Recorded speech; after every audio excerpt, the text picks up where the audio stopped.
Hello there, how's it going? Here is the Team C Jekyll that I'm reconditioning. It's almost done now. Since the last time you saw it, it's had the shocks all serviced. Nice. Very nice. Maybe a little bit too thick. I used 40 weight oil.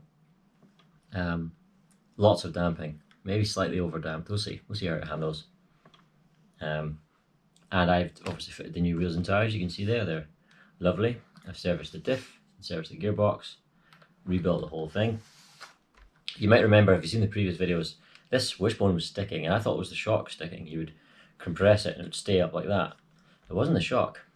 Basically, the hinge pin and the hinge pin holders had corroded really badly. I've got the original one here somewhere. There we are. So here's the caster block and the hinge pin. That is in there forever. That is not budging. So basically, this was corroded where it mounts on the suspension arm and the wishbone. With the E-clips at either side, they were completely corroded and rusted in. So there was a lot of friction there. And once I didn't even get the E-clips off, they just fell to pieces. And once I got that off, I couldn't slide this one way or the other to get the actual wishbone off it at all. So I tried lots of things. I tried a big hefty adjustable spanner, get a lot of leverage, try and compress it. No luck. I tried a hammer. I tried to immerse it and soak it in WD-40, leave it for a while, and then tried the hammer again. The only thing I successfully did was break the suspension arm.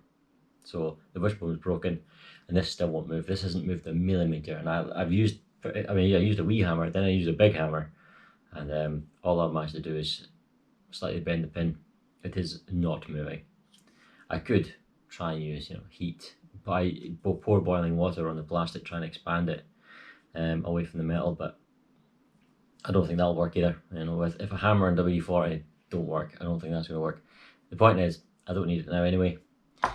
I looked for spares, and thankfully I had a second-hand wishbone and second-hand caster block and hinge pin, because Mad Rat to the rescue once again. It's just the RC that keeps on giving. Basically, years and years ago, I upgraded my Mad Rat to X2 spec, which has a different composite material for the chassis, and it's just shock towers and all the rest of it, and so all the plastics were different, uprated, lighter, and the turnbuckles are better. These have to be taken off. You've got to pop one end off to adjust it, to thread it in, to shorten or lengthen them. Whereas that one's got a proper adjustable turnbuckles where you just put a spanner on it and things. So it was all upgraded, and as a result, the caster block and the original second-hand used but perfectly serviceable wishbone caster block was sitting in my spares, so I had that. That's perfect. So today, basically as a rolling chassis, it's ready to go. It's had the full bearing kit as well from rcbearings.co.uk. So it's ready to go. I just need to put the electronics in it. But before we do that, I have here a brand spanking new vintage Tamiya Tl01. It's never been used. You can see that. I built it probably last year or maybe the year before. Maybe the year before, I think. It's dusty, but it's immaculate. It's had a few upgrades, full bearing kit, adjustable turnbuckles. I think the GPM parts, I'm pretty sure the GPM parts.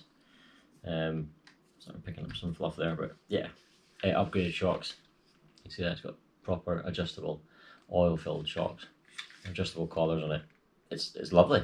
I'm going to use it indoors at some point. I'm not going to run it outside. It is immaculate. Anyway, the reason I bring this up, I'll move this out of the way. Last video we did the Buggy. I took the motor out and you can hear it's horrible. It's so bad, right? So I did say we'll test it. So this is the only RC I have where I can just unplug the brushed motor from the speed controller and just plug something else in. Don't spill my coffee. Don't spill my coffee. Fine. Fine, good. Good. Right, let's try this. See what it sounds like. I'm guessing horrid. That's what I'm guessing. It might even just jam. Oh, magnets. Steel and screws there. Yes, talking about horrid. This Carson Reflex Pro 3.1 system. Not a fan. Holy crap. Am I not a fan? Oh, I mean, I've gone over this before, but there's a steering stick. Look how much up and down movement it has. Here's the throttle stick. Look how much side to side movement it has. Awful. Anyway, let's fire this up. I got my Core RC LiPo. These are great. Core RC 4000 milliamp hour, really good because they fit perfectly in a vintage Tamiya. They are exactly the same size as an old nickel metal hydride. So I've got a couple of these, really good. It's the only LiPo I have that fits in this chassis, for example. Well, it works. Oh.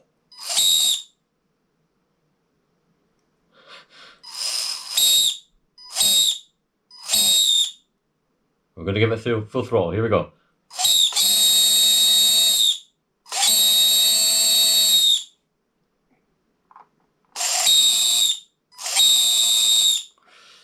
That's that's nasty. It's actually already getting slightly hot. Obviously a lot of friction in there. Yeah, that's motor's goosed, isn't it, really? It's not rebuildable, sealed can. You can't rebrush it, you can't reskim it.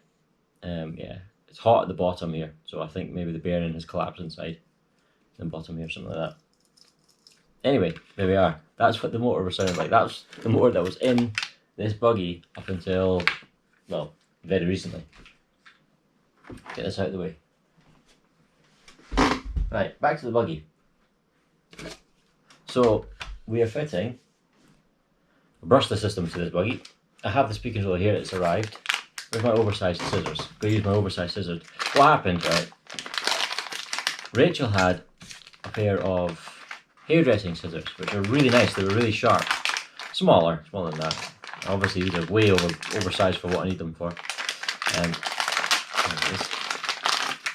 So she had these hairdressing scissors, and they were dead sharp, and they were really good. So I used them around the house. I was, we were getting the living room ready because we just moved in recently, and I was setting all the sound system wires up and routing them behind units and up table legs, well not table legs, but unit legs, and keeping all the wires hidden away. And I was using plastic cable ties, and to me, scissors were scissors. So apparently you're not allowed to cut anything other than hair with hairdressing scissors because evidently it knackers them. I mean, the blades got blunted and dented and they had to get chucked. So she's got new hairdressing scissors now, but I couldn't find them. So I've got these big, daft, chunky things. Anyway, this is a speed controller I used, 60 amps. It looks very much like the Ghoul RC. I think it pretty much is the Ghoul RC ESC. So, space is a little bit left wanting here. I mean, there's basically, it's down to this. See the plastic mounts there for putting the switch on there. Slide the switch in. If you can slide this, it's a bit, the demolding isn't great. There we go. So yeah, but that's getting in the way. So maybe I'll just cut them off, and then it'll fit in very snugly, but it'll fit. And I can just mount the switch elsewhere. One of these will do it. Okay, so I just crudely cut them off. It fits now with a bit of a persuasion. I wonder if the side pods on the body shell will clear that, but we'll cross that bridge when we come to it. In the meantime, I'm actually just going to fit the motor first. Here it is, the motor 3300 kV. It's an Etronix motor, Photon 2.1 I think it is, or maybe 2.0. 2.0, slightly older. I think the motor was unchanged, it was just the ESC they changed, I think. Anyway, Etronix 3300 kV. This was in my lossy XXX SCT, which I gave away. Used to run this on 3S. It was rapid on 3S. On 2S it was going to not be quite as quick, but it'll be fine for what this is. I'm going to take the spur cover off and get the motor all mounted up.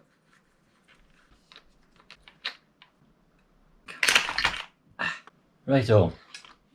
Now the pinion on this motor is right on the end of the shaft there, but I think the shaft is marginally longer on the Etronix, but not by much. Just slightly being proud of the pinion, top of the pinion there. Fine. And then we'll obviously get it exact. Now, which one is it? Where's the little... Is it a little red one? I think it's a little red one. It's always a little red one.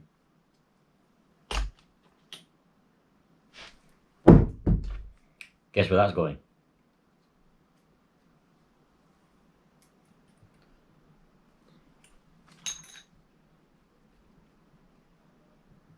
Someone running around like a nutter in the window opposite. Okay.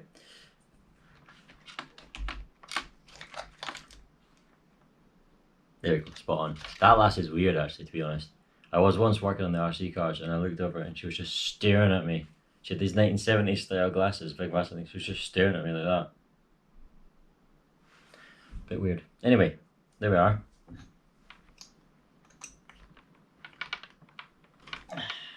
Lovely.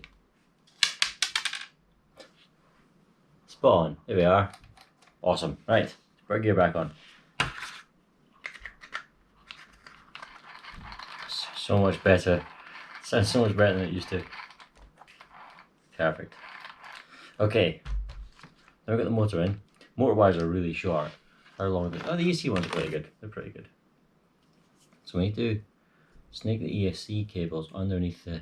There's a channel in the chassis here. So you can put it under there and it goes underneath the battery. There's a wee channel so it doesn't get squashed by the battery. So let's make sure this is in the right way. That way there. How easy will this be? And will I knock my coffee over? I will find those new hairdressing scissors. I will. Definitely. Well, that's not coming off in a breeze, that's for sure. Okay, so let's see, this will all reach now. Now I can put it through the gap in the shock tower here. Keep it well clear of everything. That'd be good. Actually, there's little indentations for motor wires in there already. That's nice and clever. I like that. Does my Madrat have that? I'm going to assume yes, because the Madrat's great at everything. Though those are too small for this gauge of wire, so I'm not going to bother using them. But it's nice to know they're there. Ah. Well, that's a problem. Oh, that's a problem. What? Ha! That's an issue. The connectors are too big for the motor. That I didn't expect because this motor came with a 60 amp sensorless brushless speed controller, just like this 60 amp sensorless brushless speed controller. And the motor, the gauge of the motor wires is just as big as the ESC ones, but the connectors are too small. So I'll need to solder them, which is more of a problem because if you find the motor spins the wrong way, you have to desolder them and solder them again. I wonder if there's enough connection there just for me to test if the motor's spinning in the correct direction before we do go down that route. Let's see. We have the motor hooked up roughly. Here's the 2.4 GHz system I'm using, code RC. Used it on the Yokomo. Yokomo there, the red Ferrari behind me is the Yokomo MR4 TC Custom, and it's using this system. I know people like to have, you know, one transmitter for 10 vehicles or whatever, and I get that because it's a lot less clutter and things, but I like having a transmitter per vehicle. Yeah, every single one of your RC cars will still work, so, you know, people can borrow them and you can have a big crowd of you. Whereas if you've got one transmitter for everything, no chance. At least this battery door's not a pain in the bum.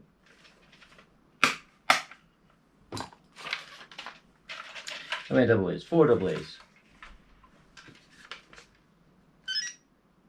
Good. Channel 2. Like so. Now, does this motor spin in the correct direction? Oh, it's already on. Let's do this. There we are. Power on.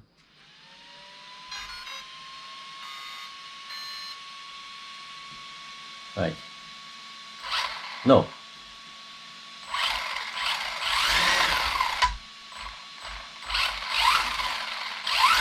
Oh, that's really... I don't like that at all. That's really... Shut this up. That's really progressive. It's not. There's no explosive power there. It was like whoop. It had a really slow build up. Is it a crappy SC? Do I need to get another one? We'll see. We will see. reverse these cables, turn this on again. It could be the bad connection, of course.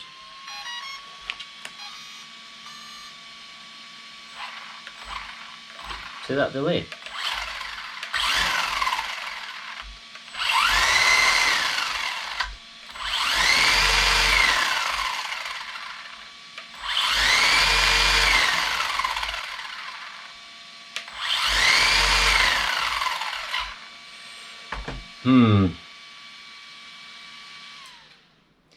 I may have bought a dud.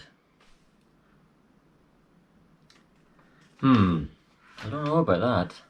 I don't know about that at all. That seems really poor.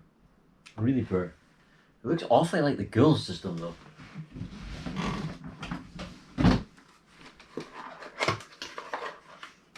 Wait a second.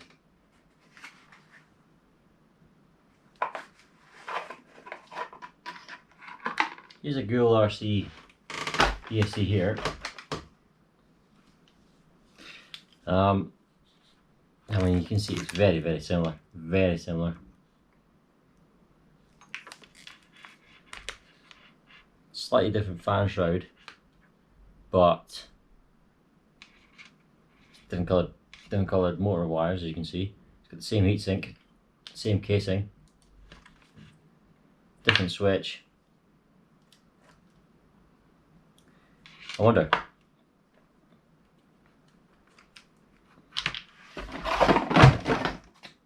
wonder if the Ghoul RC EC is any different. Maybe the motor's knackered. I mean, it ran a very hard life on a 3S. Lots of jumps. Making a mess. Yeah, running a 3S with a really terrible speed controller. Really awful speed controller. That was in my XXX SET. It was horrific. So it's not an easy life. It was pushed hard. So could be that the motor's knackered. Much quieter fan. Much quieter. Oh, come on, will this work? Don't jump out.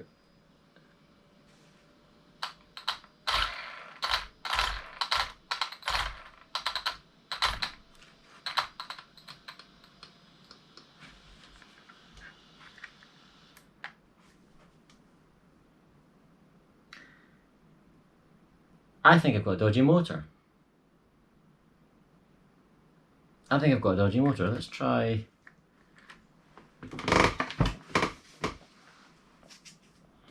Here's the Ghoul motor. Came with this speed controller.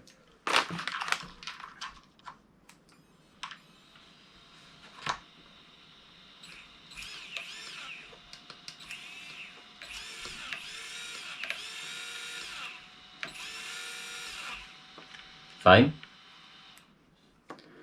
Let's try the same motor on this new, come on, I'm just pulling the shroud off here. Unplug, thank you. Well, the shroud on that motor's rubbish, but anyway, try the cheapo, horrible ESC. Well, it's probably just the same as the Ghoul one, which in itself is a cheapo one, but it's not as cheap. And they're quite good, the Ghoul stuff. Right, try this. Right, we'll try this. So much louder.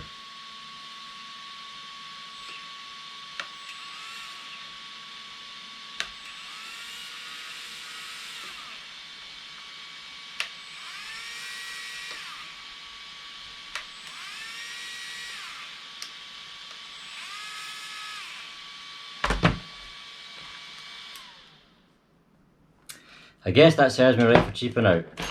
That thing is crap. That thing is crap.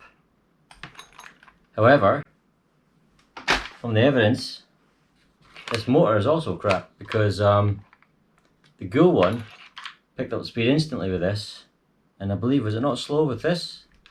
I think it was. Let's try again, just to make sure. So much quieter. What?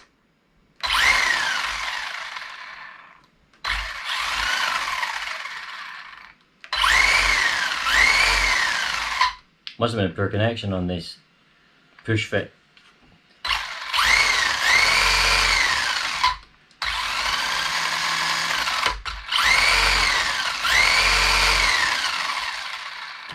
So the motor's fine. That's rubbish. Okay. Right. Okay. Okay. But this Ghoul RC system, this 3500 kV it is, was for my Tamiya Yellow, which I'm trying to build with Matthew and his Kong head, and it's taken 2 years because Matthew's Matthew, and you can't nail him down for more than half a second because he's like, yeah, we'll do it, we'll build the truck, and then 2.5 years pass and we still haven't built it. Anyway, that was for this. I don't really want to nick it out of that, but at the same time, this motor doesn't fit. Well, this is rubbish. I'm going to just, one more time, I'm just going to try and make absolutely 100% sure that this speed controller sucks. Because it should be the same as the Ghoul one, really. It looks the same. Same specs. So, yeah.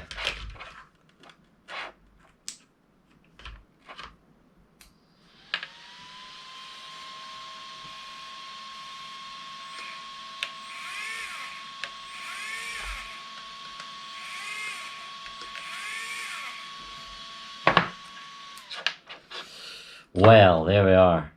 That serves me right for cheaping out. It serves me right for cheaping out because this is utter junk. Utter junk. That's no good for anything. So, word of warning: 60 amp ESC, 2 to 3 cell LiPo compatible, 60 amp, waterproof. Looks like this. Very much looks like a Ghoul one, but doesn't say Ghoul on it. It's not the Ghoul one. You would think, looking at them, I mean the heatsink's actually a little bit smaller. Looking at it now side by side, you'd think it would be as good. It's on eBay. Don't bother. That is rubbish. So now I've got a decision to make because I have this motor, nothing to power it. This would need to be cut and soldered, which means I need to buy another Ghoul one anyway. I could just fit the Ghoul system into this 3,500 kV and buy a brand new Ghoul system for the King Yellow. Because at least I know they work and they're good because I've got the same one in my Outlaw and it goes like a stabbed rat. So, yeah, decisions to make.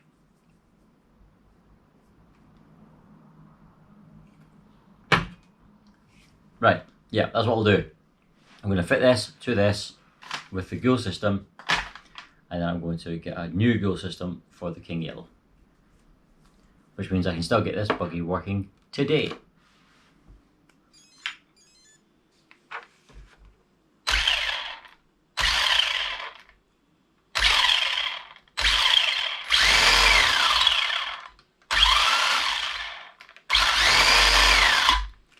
Okay. So, 3,500 kV Ghoul system, as opposed to 3,300 kV Etronix motor with some cheapo ESC from eBay. As if you needed any more proof, even on a budget brushless build like this, and this is a budget brushless build, the Ghoul RC systems are not expensive, you can still cheap out. So just don't do that. Don't do that. And I'm going to stick with the Ghoul systems from now on when it comes to budget. They've become really my go-to. I'll maybe switch that receiver around actually, but it doesn't matter.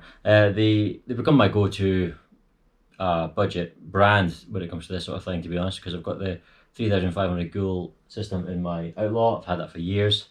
I've got the 3,500, this one should have been in my King Yellow. I'm running a 3,900 kV Ghoul system in the Mad Rat, and I've never had an issue with any of them. So yeah, I'll probably stick to them from now on. I don't even know how to give you a warning as to which. Just, it was about 14 or 15 pounds for that ESC 60 amp one on eBay. If you see it, don't bother, get the Ghoul one. It looks like a Ghoul one, but it isn't. Just get the Ghoul one. I have an Etronix analog servo, the ES030, which is a bog standard servo. Absolutely fine, perfectly adequate for something like this. So what we'll need to do is just make sure it's in the center and then fit the servo. Because obviously you don't want to fit the servo horn, assume the servo's centered, and then find that it can't turn left or right because it's already fully in one direction before you plug the thing in. So we'll just, where's the battery? There it is. Make sure this servo is in the middle. As it wasn't, you hear that? Not a fast servo by any stretch of the imagination. That's all it needs though. Right, with that set, plug the servo horn in. This is going to be fiddly. I wonder if I can do this from here. Let's have a look. Maybe, maybe not. I'll cut here and come back to you once it's done, because this is going to be fiddly.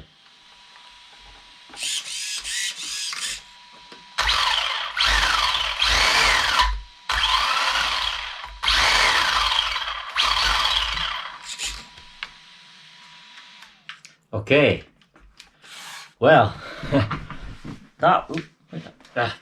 everything everywhere. That wasn't as smooth sailing as I'd hoped, because junk. But we're there now. I still need to tidy all this up. Obviously this is a mess, but I'll tidy that off camera. The buggy's working, the buggy's running. It feels like it will go pretty well. I mean, 3,500 is a lot closer to 3,900 in my Madrat than I initially intended, because this, like I said last time, this gearbox is still all plastic with this plastic spur. It's not that strong. I'm hoping this won't be too much for it. Down to the slipper settings as well, so I'll maybe work on that a little bit. Yes, when you are building a budget brushless RC, you can cheap out too much, even if you are going for things like Ghoul RC, which is cheap, but there are cheaper and there's worse. Don't cheap out that much, because you'll end up doing what I did, spending money and to no avail. It's just useless. So I'm going to stick to the Ghoul RC system in this. The next time you see this buggy, it'll be running with the new body shell on it. Rachel has painted it. She's done it. She did it the other day. First time she's ever painted an RC buggy. She did quite a good job. There's a couple of mistakes, a couple of hand-fisted moments, and that's kind of, but you'll see. Overall, pretty good. I still need to cut it out, still need to put the stickers on. But yeah, the paint's done. I'll tidy all this up and you'll see it running. So yeah, it'll be good. It will be good. And we'll compare it to the Madrat and see. The Madrat hasn't been serviced for so long. I think the shocks are empty. So maybe do that as well. It won't be quite as quick as a Madrat, but it won't be far off. And hopefully it'll be smoother than today, because this was a bit of a disaster and a waste of money. But you live and learn. And I've done this before, so I should have learned, but I haven't. But now I have. So learn from my mistake. Actually, I think I'll put a link to that eBay. Maybe I shouldn't. We'll see. I'll decide. Just don't buy that speed controller. Get your Ghoul one or something similar. At least you know then it'll probably work, because you can still get faulty units, but at least they're not rubbish units. That one's not faulty, it's just crap. So there we are. Anyway, thank you for watching. Take care. I'll see you soon. Bye bye.